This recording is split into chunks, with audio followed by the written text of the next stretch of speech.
E aí galera, tudo bem? Hoje eu vou dar uma pausa na parte prática, porque algumas pessoas perguntam: por que eu tenho que fazer vídeo com os alunos? Isso não contribui, isso não ajuda, para que isso tudo? Então eu vou falar bem rapidamente sobre neurociência, né? Eu acho que a maioria já ouviu falar, já leu várias coisas sobre neurociência, mas eu vou falar uma ação bem interessante de um autor chamado Paul MacLean, que ele vai defender uma teoria bem interessante, e ele vai falar uma coisa interessante, que o nosso cérebro é dividido em três cérebros, né? Pequenos cérebros. Seria o cérebro retilíneo, né, dos répteis, né, onde vai manter as ações fisiológicas do corpo, coração, pulsação, toda a parte que a gente não tem consciência. O segundo cérebro, que seria o cérebro límbico, e aí que está interessante, que é o cérebro dos mamíferos, onde você tem prazer, raiva, memória e a emoção. E uma coisa bem interessante, gente, nesse segundo cérebro, que é o límbico, que a gente não raciocina, não tem consciência dele, tem memória, prazer e emoção. Ou seja, vamos pensar num cachorro. O cachorro, não posso dizer que ele tem consciência, ele pensa sobre as ações que ele está fazendo, né? Mas eu não posso dizer que ele não tem memória. O cachorro tem memória, né? Tanto que você adestra ele para fazer certas ações. Ele guarda aquela informação e repete.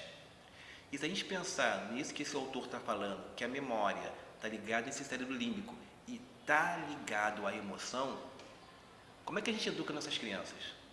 Quando eles são pequenos, a gente brinca, a gente educa muito mais de modo emocional que racional.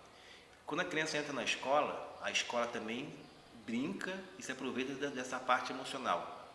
Quando entra nas séries iniciais, né, primeiro ano, segundo e assim vai, de repente toda essa parte emocional fica de lado e entra a parte mais lógica da coisa, né? Você tem que escrever direitinho o que vai ser de você no futuro. Pensa no seu futuro, garoto, 7 anos. Pensa no seu futuro, você vai ser o quê? Tem que pensar já na sua vida, o que você vai fazer, né?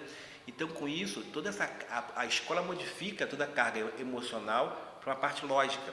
E, de repente, se você conversar com as crianças que estão ali no quarto ano, quando não tem aula, o que acontece? Chega numa escola qualquer agora, e fala assim: gente, não tem o último horário. O que vai acontecer? É uma festa. A escola passa a ser um espaço que eles não gostam muito. E se você for para os pequenininhos e falar que não tem aula, alguns ficam até doentes, ficam tristes. Então o que acontece? Que em um momento da vida eles adoram, em outro não. Porque a gente começa a colocar sua carga lógica na escola e tira a carga emocional. É por isso que quando chega em casa, o que ele vai fazer quando chega em casa? Vai justamente querer brincar, videogame, redes sociais, para esquecer um pouco, né, essa parte lógica e dar vazão um pouco a essa parte emocional. E o terceiro cérebro que o MacLean vai começar a comentar é o neocórtex, que é justamente a parte que nos faz seres humanos pensantes. Ou seja, eu estou aqui raciocinando, pensando no que eu estou falando e analisando. E isso tem memória de curto prazo ligada. E essa memória de curto prazo dura até 48 horas.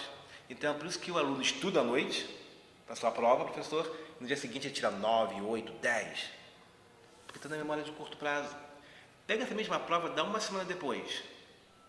Será que o resultado vai ser o mesmo? Será que ele vai tirar a mesma nota? Por que isso acontece? O aluno também aprendeu como funciona a escola. Bem, eu não vou estudar durante um ano. De noite eu estudo, lembro algumas coisas, no dia seguinte eu faço a prova. Outra coisa bem interessante, você já fez escola em algum momento da vida, né? Quem não fez? E você está lá fazendo papelzinho, a cola de bonitinho, bota no bolso. Na hora da prova, você não precisa pegar papel, porque você lembra a prova. Por que você lembra? Porque está ligado com a emoção. Aqui que você escreveu lá da cola, você escreveu pensando: e se me pegarem? Ai, não sei o que, eu tenho que tomar cuidado. Toda essa carga de emoção fez você escrever e lembrar na hora da prova. Então a gente tem que pensar que se a memória de curto prazo está ligada a esse processo mental mais lógico e a memória de longo prazo está ligada à emoção, será que a gente está contribuindo com os alunos, fazendo uma aula que de repente é muito mais lógica do que emocional? Como juntar os dois, a carga emocional com a carga lógica? A vantagem da produção de vídeo é justamente essa: você trabalha com esses dois hemisférios, tanto esquerdo quanto direito. Você tem a carga lógica e tem a carga emocional.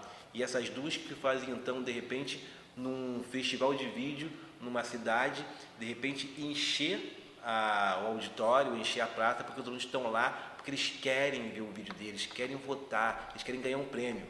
Será que se fosse de matemática ia ter tanta emoção assim? Bem, ou de português?